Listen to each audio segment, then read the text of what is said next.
আজকে অনেকগুলো পুরি বানাতে হবে আমাকে। আরে লাড্ডু, তুমি কান্না করছো কেন?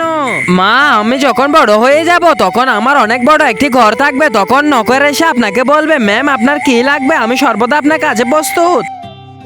এত বড় স্বপ্ন না দেখাই ভালো, কারণ এগুলো সত্যি হয় না লাড্ডু। মা আমাকে এটা কেন বললো, দেখতে হবে বিষয়টা। ওই তোমরা আমার মাকে দেখছো নাকি?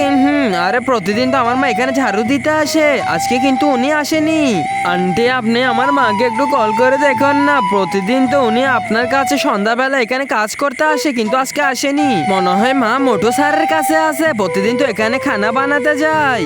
দাঁড়ান মোটু স্যার, আপনি চিপস খাচ্ছেন কেন? আজকে আমার মা আপনার জন্য খাবার বানায়নি? না বেটা, তোর মা আজকে 2 দিন আসেনি। মা, মা কোথায় তুমি মা? আরে লাড্ডু, তোর মা এটা দিয়ে গিয়েছে। আরে বেটা, আমি কিছুদিন পরে মরে যাব, তুই কিন্তু ধনী লোক হতে হবে। মাকে ভালোবাসলে লাইক সাবস্ক্রাইব করে কমেন্টে আই লাভ ইউ মা লিখে যাও।